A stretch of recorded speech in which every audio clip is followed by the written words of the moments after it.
así arrancamos. Víctor, te comento, nosotros, esta es la séptima charla que estamos haciendo con distintas personas ligadas al básquet, todas personas que, bueno, que gracias a Dios fui conociendo a lo largo de toda mi vida y bueno, y todos se han prestado.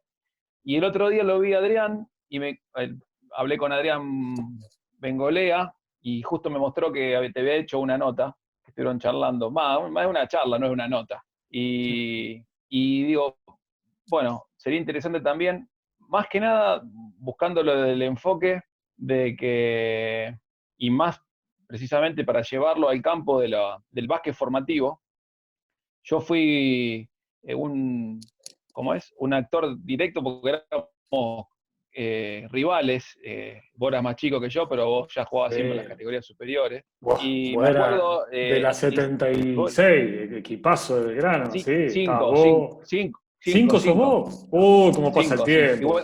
Con Igual que Gavini. Roberto. Exacto. Roberto Con el Cabezón Roberto, el Cabezón Rodríguez y el Gordo Rodríguez. Lanzini. Tronqui. Gordo Lanzini, el Tronqui. Sí, Bueno, equipazo, equipazo. y bueno, la idea de hablar con vos era sobre eso, sobre cómo fueron tus principios y cómo, pese al trabajo y a entender tu rol, que hoy en día los chicos no entienden lo que es cuando uno le habla, qué es ser un jugador de rol. Yo creo que vos y algunos otros más que he conocido han llevado al extremo esa conciencia de saber trabajar en el rol que le toca cumplir y hacerlo a la perfección.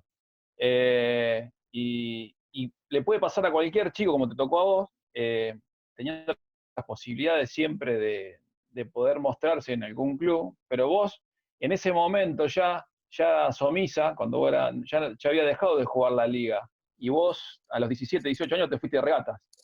O sea Sí, sí. que regata se fijó en vos, estuviste 4 años en regata y después ya empezó tu periplo. Entonces, Sí. contame un poco, si tenés ganas de rememorar esa época, que ustedes tenían muy buen básquet llevado de la mano del gran Omar Cernada.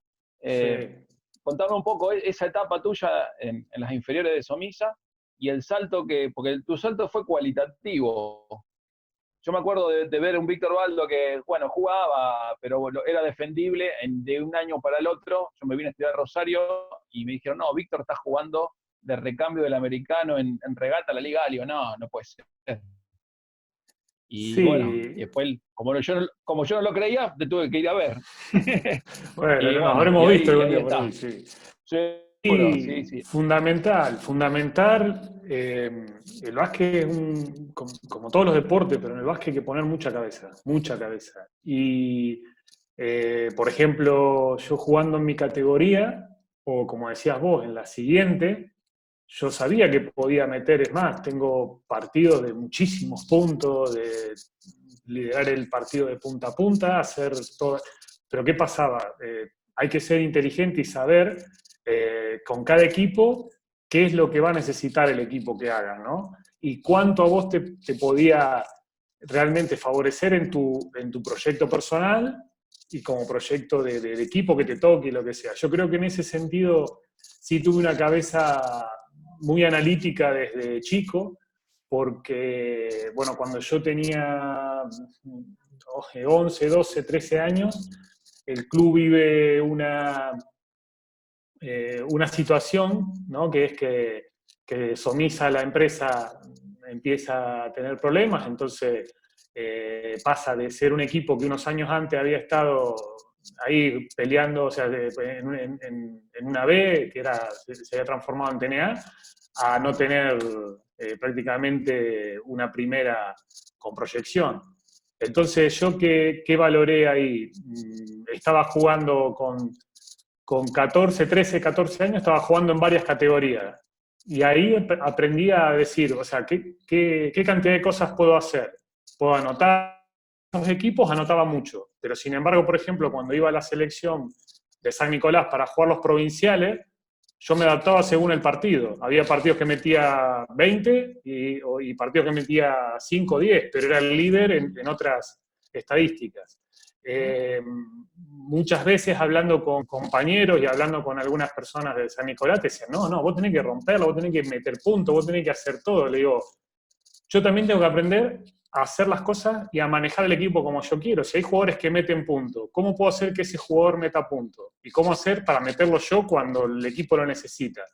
Entonces, quizás esa capacidad que tuve a los 13, 14 años, a los 15 lo aproveché muchísimo, todavía estando en Somisa.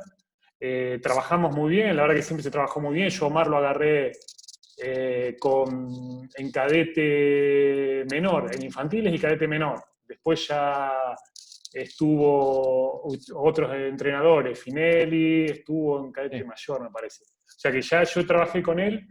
Me acuerdo que hasta él adaptó una 1-3-1, que en aquel tiempo no se veía mucho, y sobre todo en equipos de esas edades. Entonces yo estaba siempre en el centro de la defensa y llegaba siempre como tráiler y bueno, cosas que aprendí a hacer también ahí. Y bueno, como te decía, a partir de ahí yo veía que tenía la posibilidad, o ya me habían hablado de algunas posibilidades de ir a algún equipo. Y ahora te voy a decir algo, quizás no lo había mencionado otras veces, que yo creo que, o sea, yo elegí regatas. O sea, regatas no me eligió. Yo estaba estudiando, quería seguir el nivel lectivo, ¿no? Lo que estaba haciendo en la ENET 6, lo que en aquel tiempo era la PF, y yo lo quería terminar sí o sí, en el barrio, exactamente. Entonces yo hablé con el club y también un poco la relación con Somisa, porque si bien Somisa ya no tenía la primera con proyección nacional, era un club que yo quería tener una buena relación y poder ayudar al máximo, lo máximo posible. Por eso a los 15 ya me había planteado el tema de dar un salto, pero al final lo terminé haciendo a los 16 para 17. Por eso yo juego ese último año en Somisa, ya habiendo hablado de que a final de temporada me iba, y más que nada porque, claro, yo al irme en diciembre, yo llego a Regatas con la temporada iniciada ese año. Entonces fueron unos meses de entrenamiento y todo con el primer equipo de Regata, pero quería dejar en Somisa ese último año de cadete, que fue importante, tanto para mí como para el club, que iba a pasar unos años complicados. Bueno, cuando llego a Regatas, esa inteligencia de poder saber cómo entiende el entrenador el básquet y qué le podía dar yo al equipo. O sea, si yo me quería tirar 30 tiros, me podían decir, y es capaz de meter, pero no es su función. Entonces, al final no te iban a estar tomando en cuenta, o no te iban a poner en ese rol. Entonces, bueno, en aquel tiempo estaba Pedro, Oscarain, que tenía una forma de jugar y con un equipo que esos años y para lo que era Regatas, siempre entramos entre los 8 primeros, pero teníamos que jugar a un tanteador bajo, que tirara al lunguito y que tirara al extranjero. Entonces eso aún más acentuó que yo necesitaba darle al equipo trabajo de defensa, o sea, todas esas características de juego, que a mí se me daba muy bien naturalmente, el equipo lo necesitaba. Y había otras cosas que yo las seguía trabajando igualmente. O sea, a veces en un entrenamiento me tiraba 2 triples o me tiraba 4 o 5 tiros de 4 o 5 metros, sabiendo que ya el lunguito me miraba como diciendo, me la vas a pasar, ¿no? o Pedro me decía, esto no es lo mismo que en un partido. Él sabía que yo estaba contra él y en el partido no me iba a tirar 4 tiros seguidos, pero lo seguía trabajando. Y así fue como cuando llegó Sergio Hernández a Regata.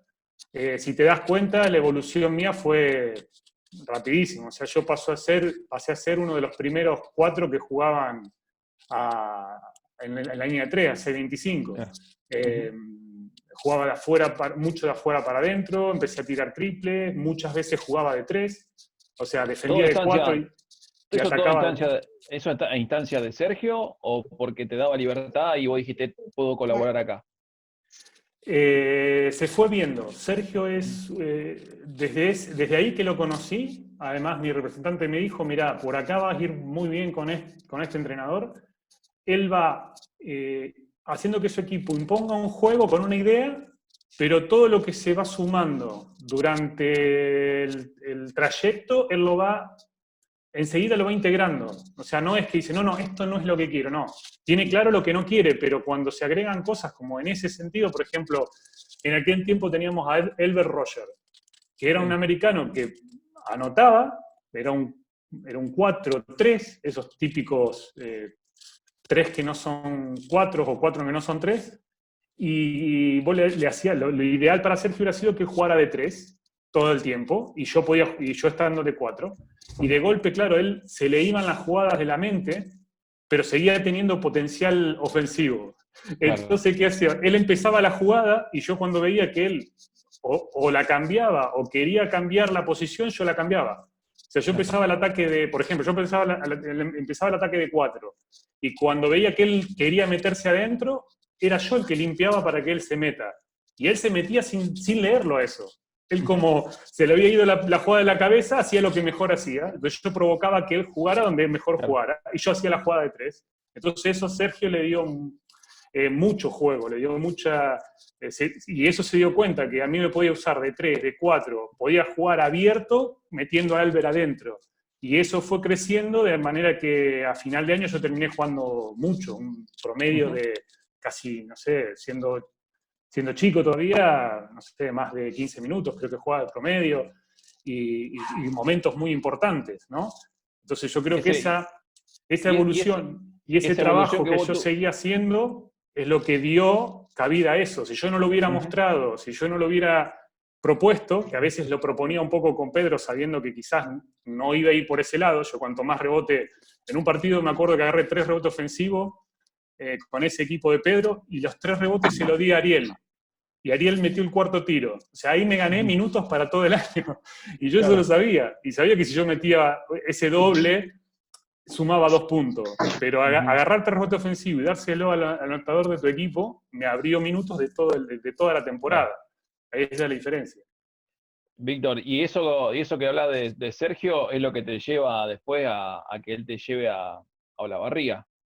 Sí, exactamente. Esa confianza, y sabiendo que vos ibas a entender a la perfección, o ibas a poder hacer todo lo que no sale en una estadística, porque eso que decís vos, de ubicar al americano en el momento que se perdía para que el americano explote sus virtudes, eso no está en ningún lado. Eso lo puede ver solamente el entrenador, y si tenés un buen compañero, decís, che, gracias por hacer esto. Sí, O sea, sí. eso también habla de la importancia de los entrenadores de saber elegir. Muchas veces cuando hablas con los entrenadores te dicen que el 50 o el 60% de la temporada está en la conformación del equipo, y es una realidad. Sí, bueno, como vos lo dijiste, yo cuando Sergio va a Olavarría, enseguida a mí me hablan y me dicen, mirá, Sergio te quiere en Olavarría. O sea, era como, si él sabía que tenía un jugador que le podía dar mucho trabajo en distintas posiciones, si hacía falta también podía darle puntos. Y fíjate que llega un momento del año en Olavarría importante, porque el Loco Montenegro, que era yo creo que es uno de los mejores pivots de la historia del básquetbol argentino, con una habilidad y un talento y unas capacidades físicas a nivel mundial buenísima, pero su locura y su forma de ser, que no podía jugar, quería jugar al 100% y tuvo un montón de lesiones, hizo que prácticamente ese año la mayor cantidad de minutos la jugara yo. Y él estaba seguro de que si el Loco no estaba, yo estaba. Y que yo no iba a hacer ninguna locura, que yo iba a ayudar a que el equipo funcione, porque yo sabiendo que iba a tener más de 20 minutos por partido, a veces los jugadores se equivocan por ese lado, dicen, no, me va a tener que usar sí o sí, bueno, ahora me las tiro, cambio la forma de jugar a mi gusto. Cuando vos sabés lo que el entrenador quiere y sabés lo que el equipo le va a hacer bien, ahí es donde realmente se nota el jugador inteligente, ¿no? Entonces ahí lo aprendí. Y por también aclarar un poco o darte la razón en lo que vos decías, cuando yo con 13, 14 años o 15 años yo ya tenía esas ganas de decir hasta dónde voy a llegar, porque nunca se sabe, yo igual pensaba en Argentina, en la Liga y en Europa, o sea, en venirme para España. Puedo decir tranquilo, de la misma forma que también te puedo decir que muchas personas de mucho conocimiento basquetbolístico a mí me dijo, vos no vas a llegar a jugar muy, muy alto al básquet. No pienses en Europa porque no vas a llegar. O en Argentina, ¿hasta dónde crees que podés llegar? Porque claro, si vos me veías jugar, te parecía, ¿a quiénes resalta? ¿El que siempre metía muchos puntos, el más rápido o el que mide 10 centímetros más que yo? Sin embargo, con el tiempo lo demostré. Y si yo no hubiera sido así inteligente, no solo no hubiera jugado como jugué en el Olavarría, que en un momento fue el mejor equipo de Argentina, ni hubiera venido a Europa, ni hubiera jugado más de 10 años aquí en Europa. La inteligencia de la adaptación y de entender el juego, ¿no? Y de captar lo que el entrenador quiere y lo que el club quiere. Yo a partir de la Olavarría, bueno, la Olavarría fueron 3 años excelentes. El primero le dimos al club la seguridad, entramos en playoff. Al no tener al loco no pudimos tener más pretensiones, pero después los otros 2 años fueron impresionantes, increíbles, además jugando a un ritmo buenísimo. Bueno, fueron años increíbles.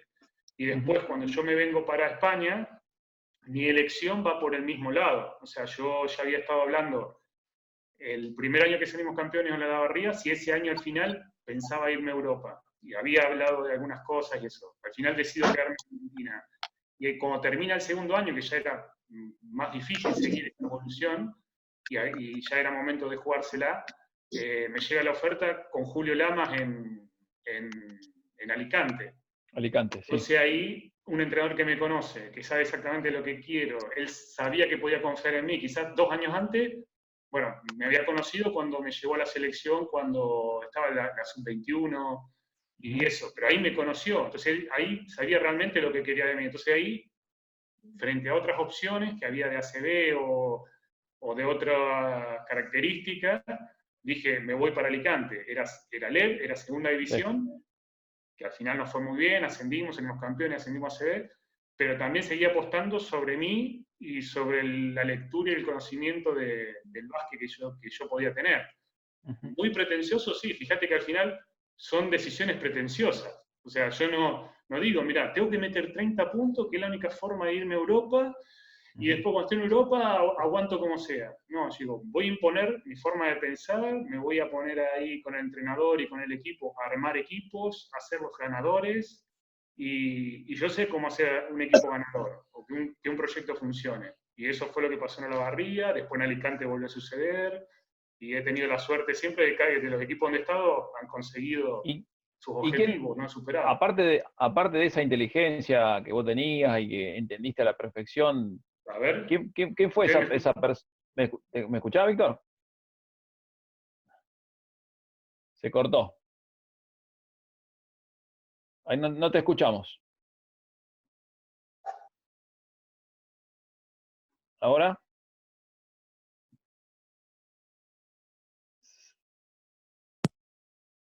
Se cortó el audio. Hola. Ahí está. ¿Ahí me escuchás? Ahí está. Ahí está. No, bueno. Te decía, aparte de esa inteligencia que vos tuviste de chico, ¿en quién te apoyabas para todas las decisiones, aún siendo chico? ¿En entrenadores, en tu familia? ¿O de quién fuiste, o de compañeros más grandes? ¿Quiénes fueron esos puntales? Principalmente el que siempre me apoyó en todo fue mi viejo, o sea, desde chico. O sea, él no me decía, no hacía un análisis de la carrera de futuro, no, nunca hablábamos de futuro, pero lo que sí me enseñó es a que cada día me sintiera orgulloso de lo que hice y piense en cómo, si lo hice bien, cómo podía mejorar, si no lo hice muy bien, cómo podía mejorar, y que aprendiera a que todo es un proceso. Entonces no dependía del día, sino que iba a depender de cómo me veía yo en el tiempo. Entonces eso fue la primera enseñanza de mi viejo, ¿no? Y después realmente, te soy sincero, no tenía referencias que hasta los 16, 15, bueno, que fue la primera vez que hablé con gente de baloncesto de nivel más grande, ¿no? Que yo ya había hecho un contacto con los que después fueron mis representantes, que hasta estuvieron mientras yo estaba en regata, pero ellos ellos me dijeron, nosotros no nos metemos hasta que no salgas de San Nicolás y te vayas para otro lado. Y ellos me dieron su opinión, ¿no? De lo que creían en mí y todo eso. Pero hasta esa edad no tenía un contacto con gente que me diga, tenés que hacer esto. Un poco las decisiones las llevaba yo en la cabeza. Quizás si el camino hubiera sido otro, hubiera dicho, ¿por qué no busqué consejo? Pero claro, la verdad que estoy orgulloso de mi carrera y al final las decisiones que he tomado me ayudaron a seguir. Es más, cuando alguien a veces opinaba, y vos me conociste, vos lo decís, yo no resaltaba en el juego y sin embargo siempre estaba ahí, yo jugaba contra vos. No, Ahí en no resaltaba en inferiores, sí resaltaba muchísimo. Bueno, sí, a partir de 40 puntos. A mí lo que me causó impresión fue la evolución en tan corto tiempo porque viste que generalmente las evoluciones de los chicos que tienen 14, 15 años y más, vos tenías 16 años con 2 metros 2, lo que está midiendo más o menos ahora, sí, lo que y viste que generalmente son chicos que no tienen gran poder anotador o son torpes. Te lo digo, me gusta hacerlo, lo he hecho, y hoy por hoy a veces hasta me piden consejo, porque yo muchas veces veo jugadores y veo chicos jugar, y hablando con ellos y hablando con su entorno, te das cuenta si es un jugador que puede llegar o no. Y no quiere decir que sea el que mete 20, 30 puntos y nada. No, ni hablar. Porque un jugador que, por ejemplo, yo lo que hacía cuando jugaba en inferiores, lo de meter los puntos, podía decir, y a ver, ¿sería capaz de seguir metiendo puntos? No sé, pero todo lo otro que sí hacía, liderar el equipo, liderar la defensa, medir el juego, manejar los timings de juego, de qué momento levantar a tu equipo, en qué momento tranquilizarlo. Eso fue... Esas cosas me acuerdo, por eso te digo la madurez, porque vos jugabas con categorías más grandes, y el recuerdo que yo tengo era que vos siempre, aunque nosotros les ganábamos siempre, Sí, con Belgrano, Somisa, la categoría de 76, pero eran partidos prácticamente de adultos, porque éramos todos chicos que después jugábamos en primera, y me acuerdo que era muy competitivo, con muchísimo respeto se jugaba, pero era muy competitivo, y me acuerdo que vos eras mucho más chico que nosotros, tenías siempre esas ganas de ganar, aún sabiendo que seguramente iban a perder el juego y que íbamos a pasarlo por arriba físicamente. Vos siempre estabas con esas ganas de ganar, y ese es el recuerdo que yo tengo de vos como juvenil. Sí. No me acuerdo de un partido puntual, pero me acuerdo en los partidos en Belgrano que generalmente eran luchados y todo, y vos siempre, y jugaba tu hermano también. También jugaba mi hermano. Tu hermano tiene mi edad. Sí, exactamente. Un saltarín. Sí, bueno, es que mi hermano tiene un talento físico, digamos, una capacidad que hubiera sido excelente, pero bueno, a él le encantaba el deporte, le encantaba la parte atleta, pero lo que era el juego en sí, en la competición, es competitivo, pero lo disfrutaba, sí. Como está disfrutando ahora jugar de grande otra vez, o sea, porque cuando llega a esas categorías que entre el estudio y todo, ya no, pero bueno, para mí... Sí, me acuerdo. Lo que vos dijiste, San Nicolás vivió en ese momento donde estaba Regata, Belgrano y Somisa a un nivel altísimo, al final salieron las camadas que salieron, ustedes en Belgrano con ese equipo, la 77 de Regatas era muy buena también. En Somisas hubo también varios jugadores buenos, y cuando hay ambiente y hay un entorno de básquet lindo, fuerte, eso favorece mucho al club y al baloncesto en general. Y vos tenés la particularidad también que sos el de San Nicolás, el último pivot que salió de San Nicolás, con renombre en el exterior y en la Liga Nacional. No hubo, o sea, estuvo en la época de Rifati, y después saliste vos. Después hay jugadores, se han alimentado con jugadores de San Nicolás de la Liga, pero siempre en las mismas posiciones, de alero, de 2, de 1, pero no interno, no salió nunca más un interno. Vos fuiste el último.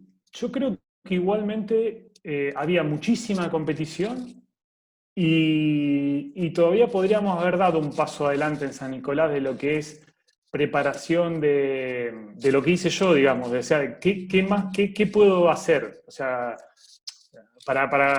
también una pregunta que abriste antes, que al final me fui más con lo que era mío de la carrera, es que yo cuando entrenaba, yo me daba cuenta que si yo entrenaba con una categoría, no iba a poder mejorar, porque no tenía esa competencia que yo necesitaba. Claro. Entonces, por eso yo entrenaba cuando estaba en Sumisa, que tampoco es muy sano, pero entrenaba hasta 2 o 3 entrenamientos en el día. Claro, ¿no? sí.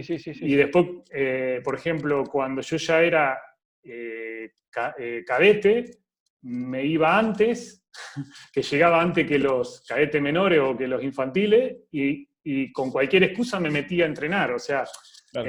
esa mentalidad, ¿qué pasa? No tenía, yo creo que también nos faltó un poco más todavía de trabajo específico, de tecnificación. Sí, O sea, ¿qué más puede hacer? O sea, ¿qué puedes agregar a tu juego? No, esto no te sirve hoy.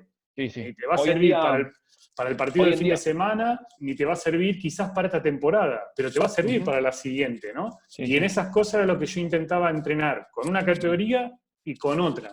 Y eso me abrió un poco la cabeza, decir, hacer cosas que me van a servir para el futuro. Exacto. Sí, hoy viste que está muy en boga y obviamente las actitudes técnicas del jugador y el entrenamiento técnico del jugador desde temprana edad es lo más beneficioso. Pelota, aro y entrenamiento. Nosotros en esa época todo eso nos daba el tiempo en el club, que hoy en día los chicos no lo tienen.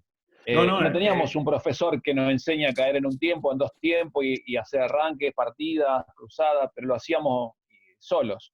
Lo Tal vez hacemos nosotros, solo, sí. y es una conversación que he tenido muchas veces acá, me preguntan, ¿pero por qué? O sea, la pregunta desde años que llegábamos acá los argentinos y todos decían, ¿por qué éramos tan competitivos? O sea, Y ese alma que por los teníamos. 21 en el patio afuera. ¿Y de dónde salen esos jugadores hasta la comparación con Messi y eso? Y yo siempre digo que el hecho del club, el club de barrio y el club de Argentina, que estabas mucho tiempo ahí, te da muchísimo, porque estábamos jugando los picados al 21 y afuera, pero también estabas jugando al fútbol, y estabas jugando al vóley, y en el verano estabas en la pileta o estabas en la arena jugando al vóley, y todo eso te suma coordinación oculomotriz. La parte motriz que hacen los chicos en el entrenamiento de mini la hacíamos nosotros solo haciendo cualquier cosa.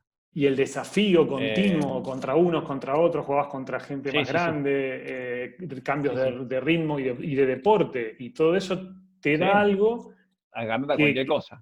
Aquí realmente, por lo que he visto con gente que me ha dicho cómo ha entrenado de chico y todo eso, no lo tienen, porque los clubes nacen dentro de los colegios, es como si fuera un extraescolar del colegio, que después cuando va tomando fuerza, los clubes se van haciendo fuertes, y al final están federados, siendo un colegio, y después terminan dándole cierto profesionalismo. Pero claro, es 1 hora y media o 2 horas, ¿no?, de entrenamiento. Y eso no es tanto. Ahora sí, ahora hay más tecnificación, entrenan todos los días, cualquier club, aunque esté dentro de un colegio, ya tiene más preparación en ese sentido, pero también al mismo tiempo los chicos están con un nivel de estudio académico, que esta es una realidad que ya se da en muchos lugares, y aquí yo creo que hasta se pasan. O sea, el tiempo y lo que le tienen que dedicar al colegio, a inglés, francés, no sé qué artístico, y básquet, te deja poco tiempo. O sea, yo ahora he dado unas clases también de tecnificación de básquet, y vos tenés que hablar con ellos de que aprendan a controlar el tiempo que le dedican a las cosas y proyectarse el progreso, porque van a un ritmo que parece que van de la oficina, porque vienen del colegio con la cabeza a 1000, después se van de no sé quién, con unas responsabilidades como si fueran adultos. Y personas adultos, claro. Entonces, y pierden lo lúdico. Exactamente. Pierden lo lúdico que teníamos nosotros. Claro, nosotros teníamos la libertad total, o sea, eso de tirarla para atrás, a ver quién la metía, eso hace falta también, y eso no lo tiene. Entonces, en la parte de tecnificación y todo eso, muchas veces lo que yo le decía es que sepan qué quieren de los siguientes entrenamientos, de toda la temporada y de los siguientes días y meses. Entonces, claro, ya pasa a ser relativo el ganar o el perder, el tirarme 7 tiros o tirarme 4, porque ahora la estadística, hasta ellos mismos siguen sus estadísticas, los padres los graban, ¿viste? Mi Sí, sí, viejo sí, sí, iba, sí. se enloquecía, le encantaba ver el partido, Sí, pero un partido grabado mío, creo que el primero fue, no sé, en regata ya de profesional, no sé, pero acá es una cosa que sí, los padres te sí, sí, siguen, tal cual. y vos hablas con algunos padres y yo los dejo hablar, ¿viste? Y a veces te dicen, no, porque mi hijo esto y mi hijo lo otro y tal, no sé qué. Sí, sí, sí, Y hablas con son el hinchas. chico y te dice lo mismo, ¿viste? No, porque yo acá cuando tiro, cuando no tiro. Entonces, yo no digo nada, no he estado colaborando con un club de director deportivo, pero no estuve entrenador o no soy entrenador, pero a veces me da ganas de decirle, a ver, te falta tanto por aprender que yo ni me preocuparía por esta temporada.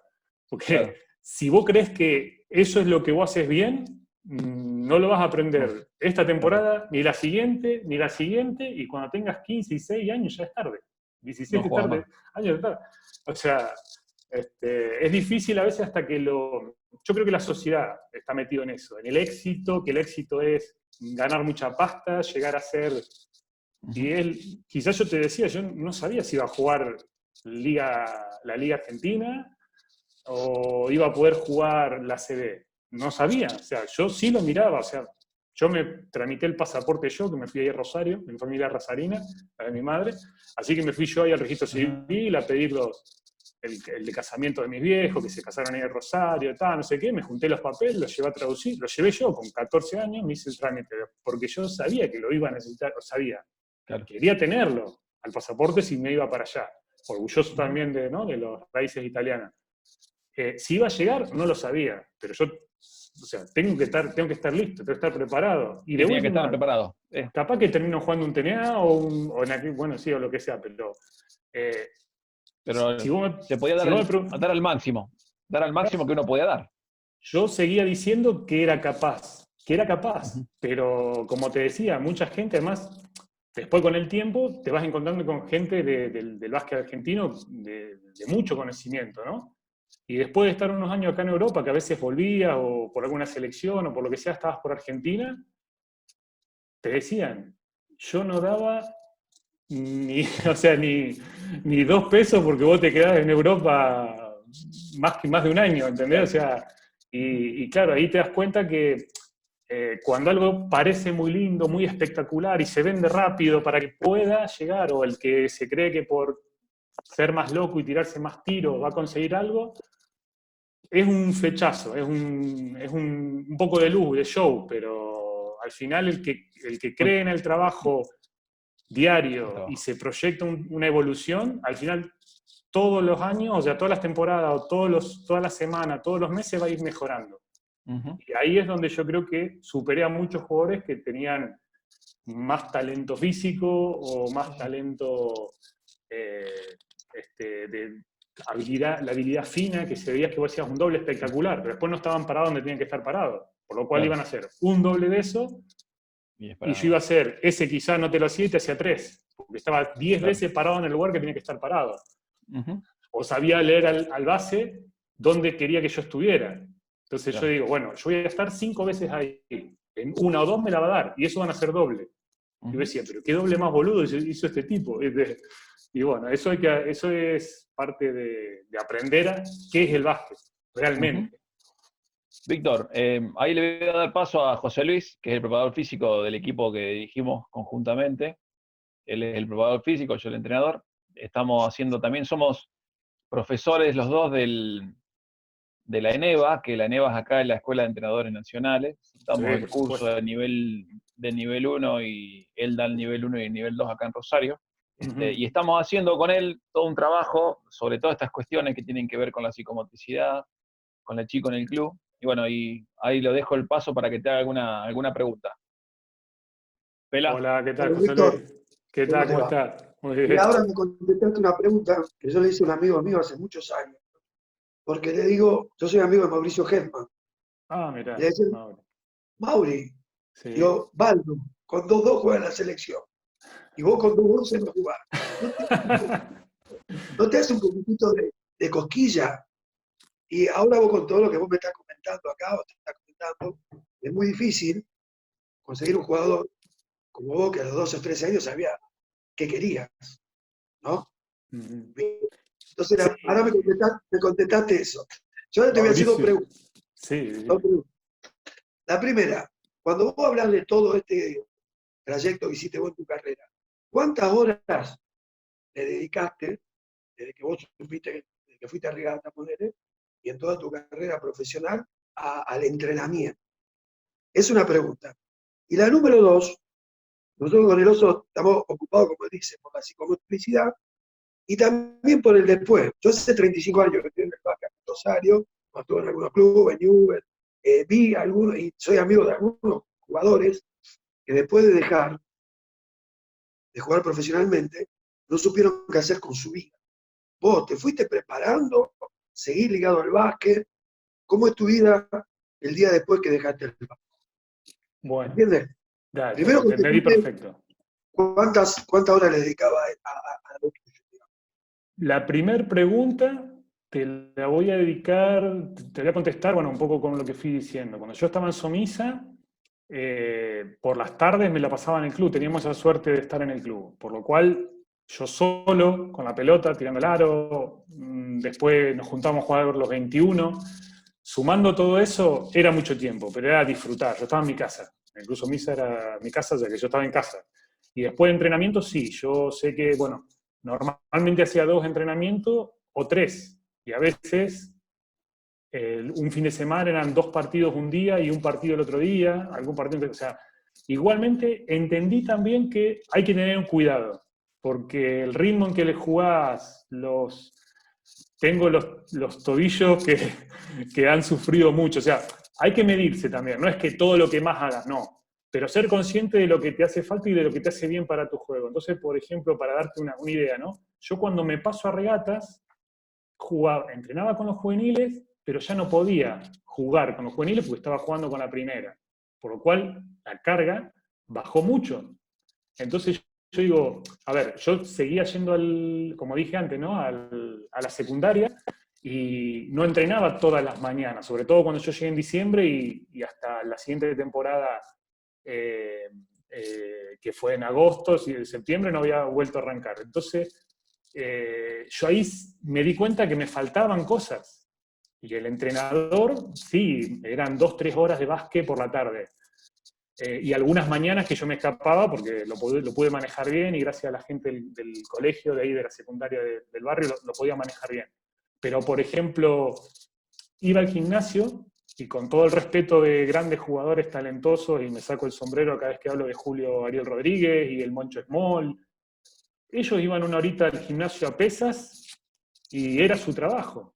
Y para mí eso me quedaba muy corto, o sea, no me servía. Entonces, bueno, cuando tu cabeza va por ese lado, ahí me di cuenta. Y ese año, con 16, 17 casi, hablé con Jorge Quiroga, Pacho Quiroga, que es un entrenador personal que ha dirigido, bueno, te cuento cómo es la historia. Él entrenaba triatlonistas y eso, y le fui a preguntar a él qué cosas podía hacer y empezó a trabajar conmigo. Y cómo es así, que me favoreció mucho, yo gané un poco de masa muscular y de potencia, que yo era lo que más quería trabajar, y al final ese año lo vi muy bien, con 18, 19 lo vi muy bien, y con 20, 21, que fue cuando llegó Sergio, él me preguntó qué trabajo era el que yo estaba haciendo, porque estaba mejorando mucho, y así fue como Pacho al final presentó un proyecto y terminó haciendo un trabajo con regatas, el entrenador físico, y al final en Olavarría él nos mandó todo un diseño, no pudo ir él, y después también estuvo en la selección. O sea, el trabajo, yo me di cuenta que me faltaba un trabajo físico para mí, de salto, de reacción, de velocidad, que no lo iba a hacer con el equipo que estaba, que era un equipo profesional, que entrenaba muy bien, que tú decís, sí, entrenaban mucho, pero mucho para jugadores profesionales, pero todavía faltaba, que yo creo que ya los clubes han avanzado mucho en ese sentido, pero yo necesitaba un trabajo físico mayor, tanto de musculación como de potencia y de pretemporadas y eso. Entonces eso es lo que te digo, no sé calcularlo en horas, pero luego sí la mentalidad, cada jugador es distinto y seguramente que vos sabés, ver a un jugador, llevas el grupo y le podrías aconsejar a cada uno. No sé si ellos tienen eso de decirte, ¿qué más puedo hacer? Pues yo a veces cuando hablo con los chicos le digo, pregúntenle a su entrenador, ¿qué más puedo hacer? Gente que sabe, el preparador físico, ¿qué más puedo hacer?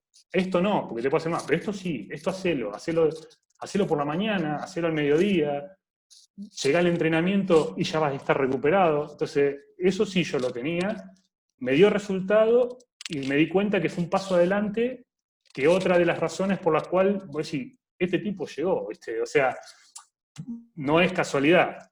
Y después ya estando acá en España, bueno, yo ya llego a Alicante con un rol muy importante entre el equipo.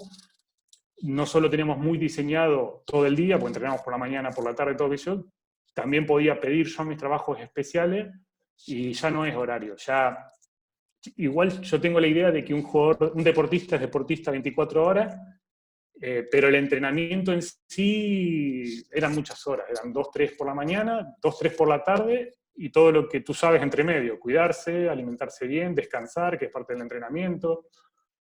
Así que bueno, esa es la primera que me preguntaste. Y Esa está bien lo que vos dijiste al final, que un deportista, yo digo siempre, un deportista, un entrenador, es deportista, entrenador las 24 horas del día. 24, claro, Muchas por veces, supuesto. a veces cuando vos vivís en una familia y todo, son medio alienados, por eso hay tanta separación y tanta historia, ¿no? Y Bien. hay que hablar con los padres porque todo el entorno tiene que favorecerte. Te engancho una pregunta con la otra.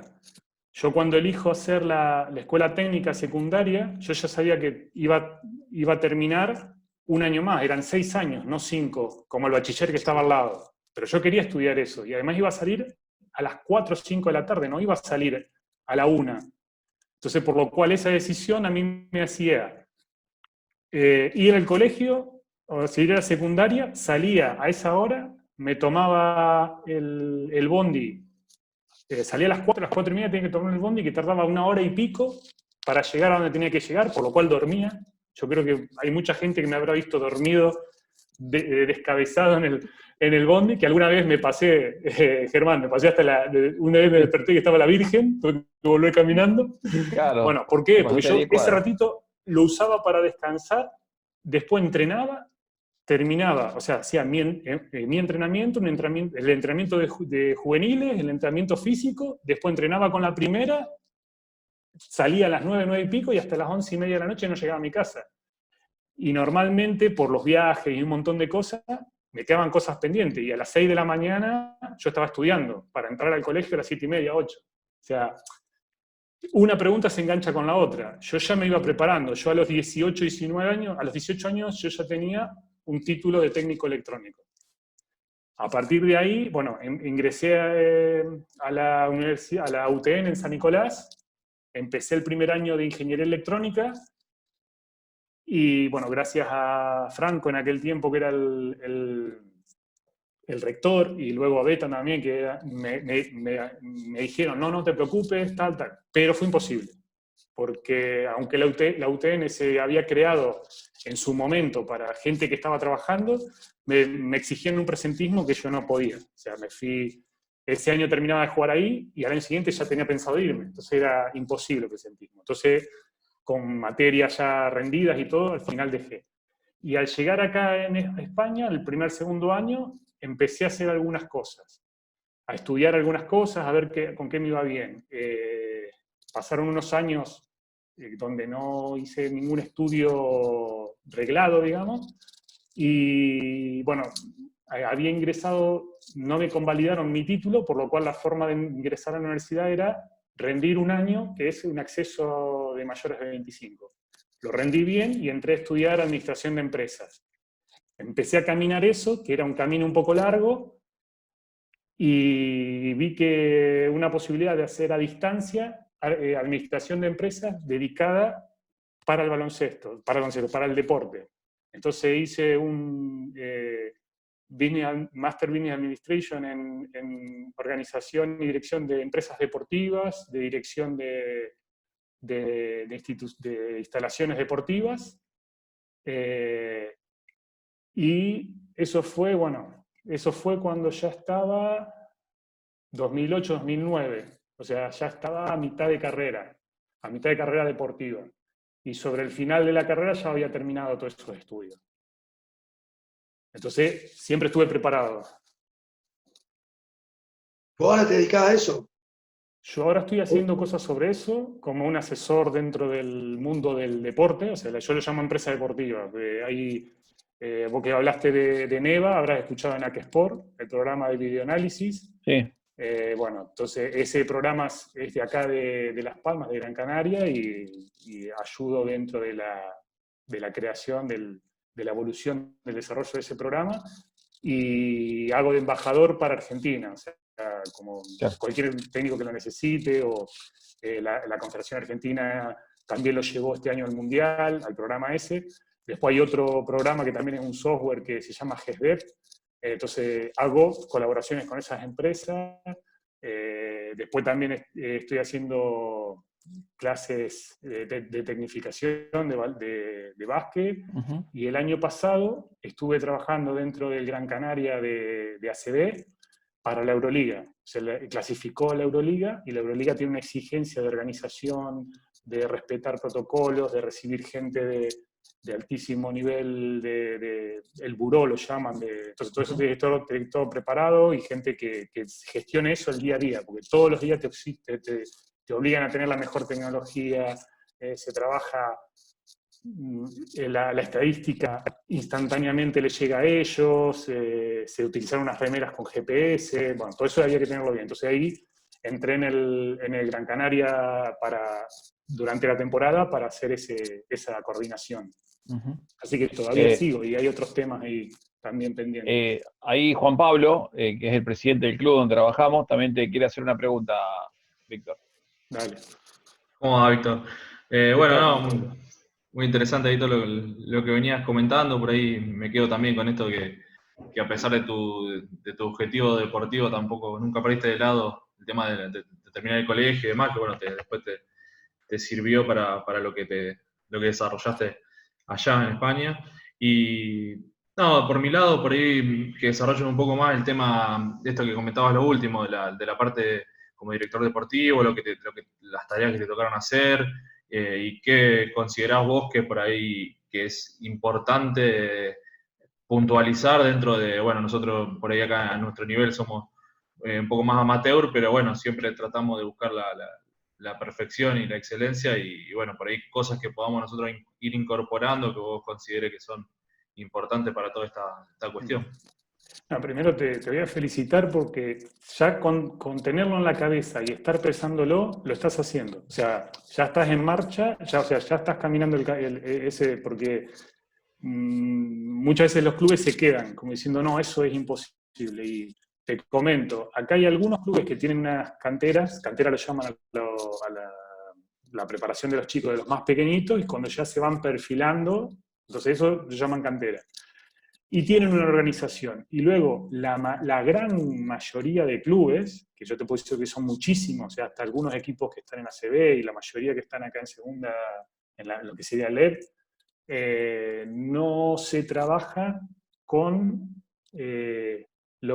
el proyecto de qué es lo que vas a querer como cantera, qué es lo que vas a querer como club formador. ¿Sos formador o vas a participar en cada categoría solo intentando reclutar jugadores, intentando ganar el año? O sea, eso hay que tenerlo claro. Por ejemplo, un director deportivo, por eso siempre lo separo un poco, aunque siempre la estrategia, lo que te toca a vos como presidente, es la estrategia general. O sea, siempre la estrategia general lo va a llevar la parte de gerenciamiento del club. Parece que gerenciamiento viene otro a manejarlo, no. El club tiene una parte estrategia y una parte que es la parte técnica, que es el director deportivo. Entonces vos tenés que saber qué es tu club y dónde querés que ese club esté dentro de 3 o 4 años, o 5, o 10 si querés. Y ahí empezar a tomar decisiones. Entonces yo, por ejemplo, al club este que me acerqué, realmente me vinieron a pedir una colaboración, porque es un club que hizo el club federado y un club que formó con chicos TEA, con el trastorno del espectro autista, se hizo como una fusión para que sea un club integrador. Y ello te ayuda a organizarte, el empujón que te da en la sociedad, ayudas, o sea, es un poco hablar de que está el club social, que ya tiene una función integradora de la sociedad, que protege a los chicos, da salud, más sumando una parte de, entonces, bueno, de todo eso yo digo, dale, te voy a dar una mano. Les aconsejé y por otro lado también le digo, vamos a trabajar con todos los entrenadores en una línea. Entonces yo planteé todo un proyecto y la dedicación de horas que hay que darle a eso es muy grande. Y la realidad hoy en día es, ¿quién puede hacer eso? Y cómo, o sea, yo tenía otras obligaciones, el club es un club muy humilde, obviamente que yo esto lo hice totalmente sin otro interés que aportar, y para ver lo que es un club, o sea, tienes que tener un proyecto desde los más chicos hasta los más grandes en qué es lo que vas a hacer, que todos trabajen de una forma, que todos te sepan decir en qué momento está cada equipo y cada jugador y hacia dónde va. O sea, hacia dónde va dentro de 3 meses, hacia dónde va dentro de un año. Entonces, por ejemplo, una forma de trabajo era unas bases en cuanto a filosofía de juego y en defensa, en ataque, y cuál es la filosofía general y hacia dónde queríamos ir. O sea, que todos los entrenadores compartan eso, ¿no? Que cada entrenador tenía su forma de jugar o quería de sus chicos algo. Entonces, transmitirle a esos entrenadores que la obligación no era ganar, que tenía que seguir una línea.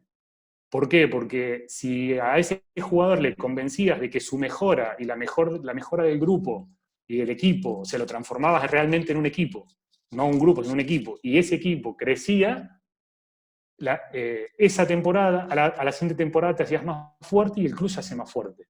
Entonces, le quitas la responsabilidad de que al chico que tenga que meter puntos, que el padre está enloquecido, que tengas que ganar la temporada. Entonces, bueno, por un lado está la gestión, que es conseguir recursos, organizar instalaciones, todas esas cosas, que después vos, cuando el trabajo se empieza a hacer sólido, que sabés hacia dónde va el club, que los chicos lo entienden, que los padres lo entienden, claro, empezás a trabajar en ese camino. Y seguramente vas a encontrar mucho más apoyo de padres orgullosos, de gente que te ve que el trabajo social, todos los clubes hacen un gran trabajo social y más en Argentina.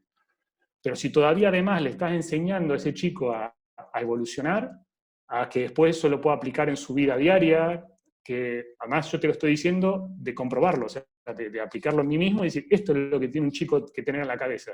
No que va a jugar y tiene que ser Messi, o que va a jugar y tiene que ser Manu Ginóbili. No, tiene que saber dónde está y hacia dónde va.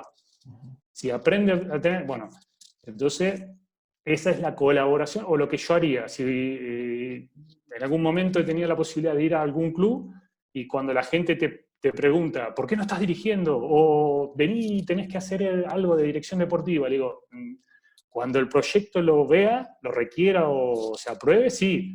Pero ir y estar en un lugar donde no veo cómo estén trabajando, no lo tengo tan claro. O sea, que es un poco difícil, ¿eh? Y no te creas que te estoy hablando de Argentina, te estoy hablando de todos lados. Acá en España es igual. O sea, acá en España hay veces que un director deportivo dura 2 o 3 años. O sea, ¿qué pudo haber volcado ese director deportivo?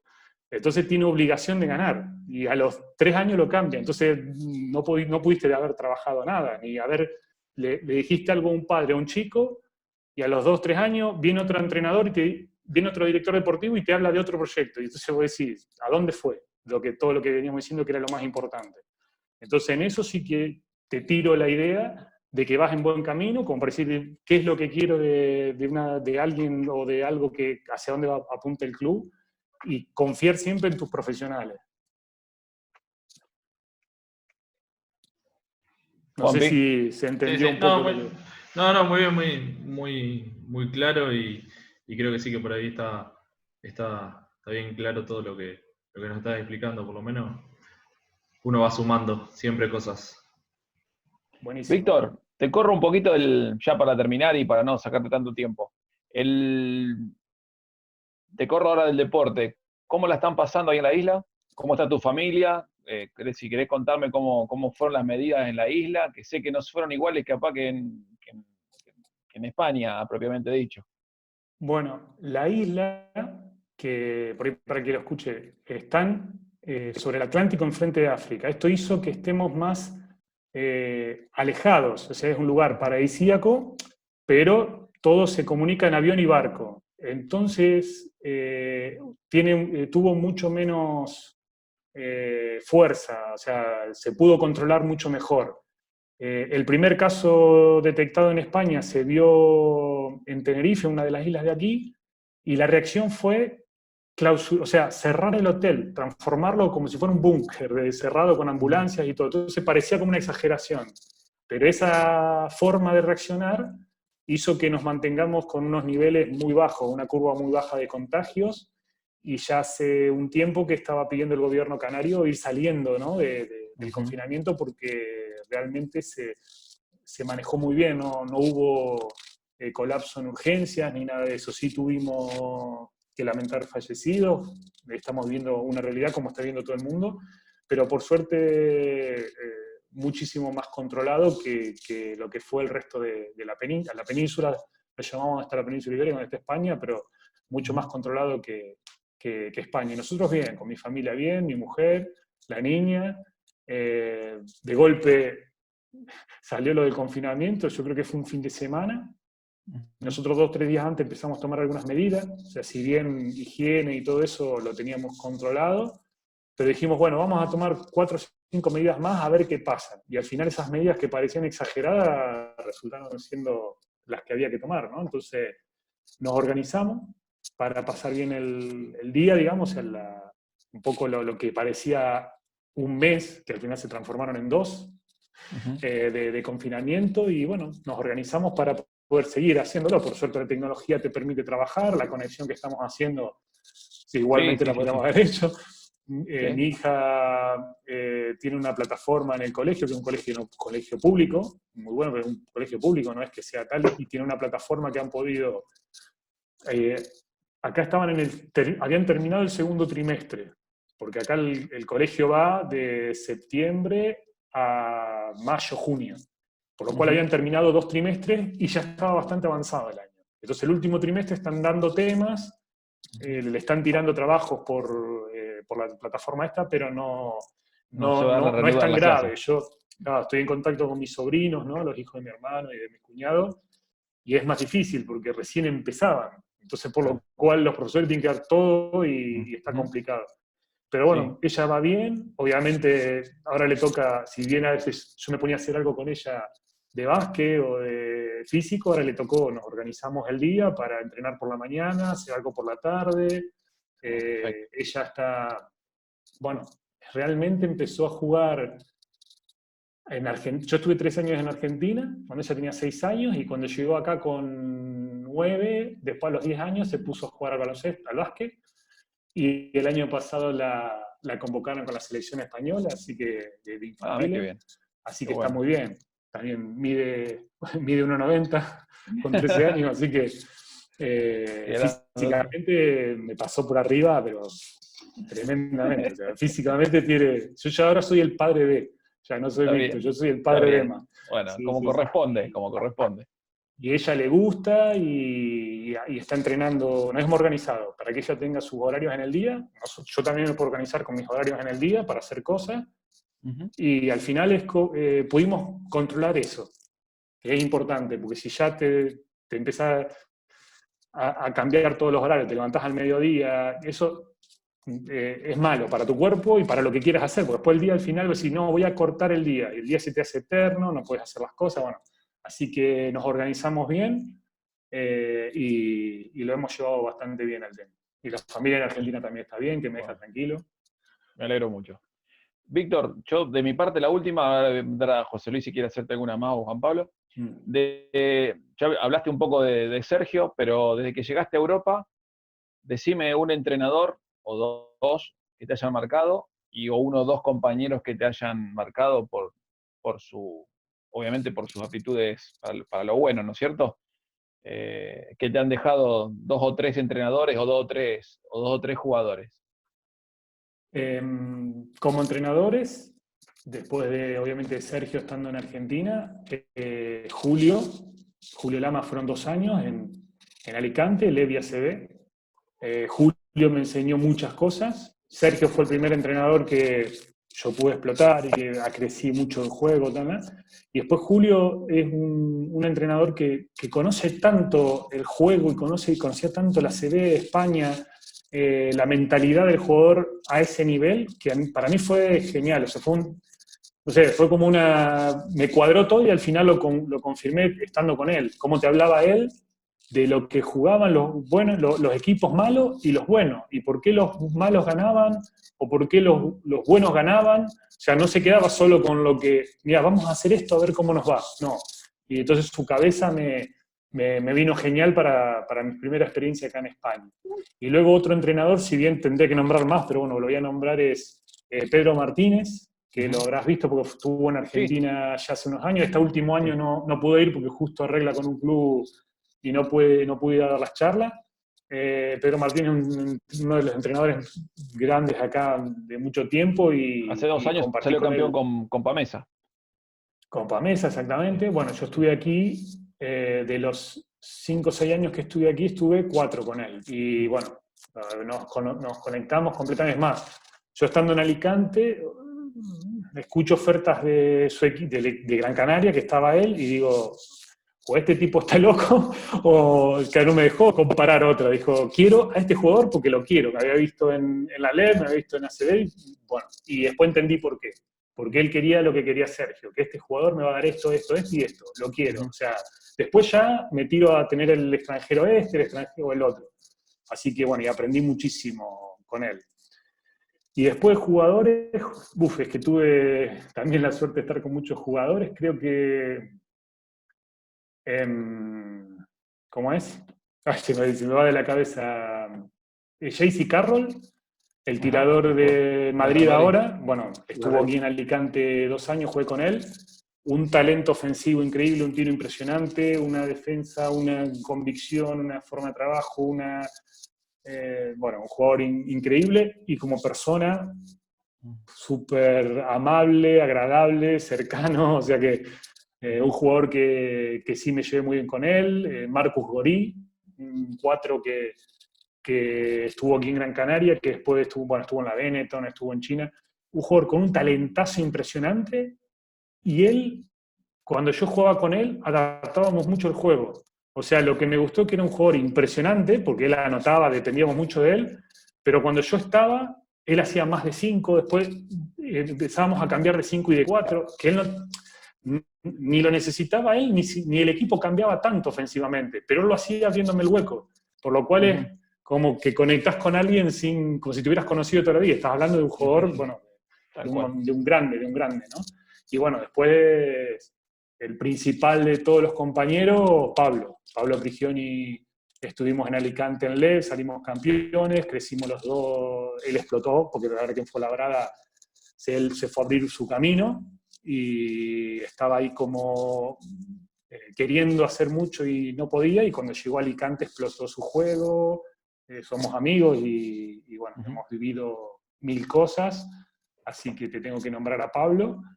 Y bueno, después tengo otros más, pero bueno, lo vamos a dejar ahí. Como verás, me gusta hablar, o sea que se te va a hacer una corrección de 3 horas. ¿Y Pablo, y vos, Pablo, ya lo conocía de San Nicolás? Bueno, lo conocía. Sí, porque no eran amigos, eran conocidos nomás. Conocido, o sea, él estuvo en Ramallo, ¿no? ¿Es en Ramallo? Claro, estuvo en Social primero y después estuvo en Belgrano en el 97. Sí lo conocí, sí nos habíamos juntado algunas veces, habíamos estado hablando, pero era como conocías a todos, como te conocía a vos también. No tenía una relación personal cercana, lo conocía, nada más. Y me acuerdo haber hablado con él, la primera conversación por teléfono, que él tenía que tomar esa decisión, porque él, por ejemplo, él siempre tuvo la idea de que iba a llegar a jugar y que tenía su forma de jugar y su juego y su forma de ser, y él lo iba a imponer. Entonces, claro, vos lo veías y decías, pará, loco, pará, porque se peleaba con los entrenadores, se peleaba con el público, vos te acordarás, ¿no? En Belgrano, en Obras. Sí. Pero bueno, él tenía esa idea, y cuando llegó a Fuenlabrada, se cargó la mochilita al hombro y fue. O sea, él no no se fue abriendo un camino porque fue ganando. No, él cargó la mochilita y se fue a abrir un lugar, un campus. Y lo eligieron y estaba ahí en Fuenlabrada y no tuvo la suerte de jugar y eso. Y la primera vez que cuando viene a Alicante, la primera vez que hablo con él por teléfono, él me dice, nos va a ir bien en Alicante, vamos a jugar juntos, además vos estás ahí, esto va a funcionar bien. Así que bueno, esa fue la primera vez que hablamos y después el año salió genial y obviamente la relación personal también. Está bien, bueno. Pela, ¿querés hacerle una pregunta más a Víctor? No, Víctor, te quiero agradecer realmente. Es bastante difícil hablar con jugadores que son técnicos antes de ser jugadores, ¿no? De que tienen cabeza y todas esas cuestiones. Y bueno, fue muy agradable escucharte. Y ahora le voy a decir a mi amigo Mauricio Gelman porque él no jugaba y vos sí jugás. Bueno, Sí. muchas gracias por la charla. No, gracias a vos, José Luis, y eso de la mentalidad ganadora y eso, saber pinchar los puntitos justos para que el jugador, porque todos lo tienen. Lo que pasa es que hay algunos que parece que se los desbordan y hay otros que no entendés por qué no lo despiertan, pero bueno, cada uno lo tiene y es de los talentos de los más importantes. Está lo físico, la destreza, pero la competitividad creo que está, no sé si es el 1, el 2 y el 3, después ya discutimos. Sí. Y pocas veces se habla, ese es el tema. Hoy no pudimos hablar. El tema que cuando lo hablas es duro, porque hablarlo con un jugador y saber pincharlo para que levante, porque vos decís, macho, qué pecho frío que sos, no puedes decírselo, ¿viste? Tenés que buscar la forma y decírselo a un padre o a un representante, decirle, mirá, tu jugador no va a llegar porque si no cambia la actitud, o te jugás y te lo decís, ¿cómo haces para decírselo? Totalmente. Bueno, Juanpi. buenísimo. No, bueno, agradecerte nuevamente, la verdad que esta charla que ya venimos haciendo en conjunto con Germán y con José Luis son muy nutritivas, siempre se va tomando un poco de cada una y esta, como decía el Pela, en particular por ahí de otras cuestiones que generalmente no se hablan mucho, pero que son fundamentales también a la hora de competir y también de la formación de los equipos y demás. Así que bueno, muchas gracias y a disposición también nosotros para lo que necesite de acá de Rosario. No, por supuesto. Y bueno, yo en Rosario estoy continuamente, tengo la familia, y tanto mía como al lado de mi mujer, y estoy muchísimo por ahí, así que ya te avisaré cuando esté por Argentina, así los paso a mí a conocerlos y nos veremos. Sí. Bueno, yo de mi parte, Víctor, agradecerte, después de tantos años de no verte así cara a cara y poder charlar, ha sido un gusto. Me sorprendió muchísimo cuando nuestro amigo en común, Pablo Gutiérrez, me mandó una foto que estaba con vos y que me dijo que, dice, mandale una foto al oso. Yo pensaba que no te acordaba de mí o que no me registraba, pero eso bueno. Me acuerdo que estaba en ese equipazo y que fuiste para Rosario a estudiar y todo eso, sí, me acuerdo, por supuesto. Bueno, muchas gracias. Y bueno, eso habla de la persona que sos. Así que quedamos para la visita a Rosario. Cuando estés, por favor, ya tenés mi teléfono. Anda preparando la carne.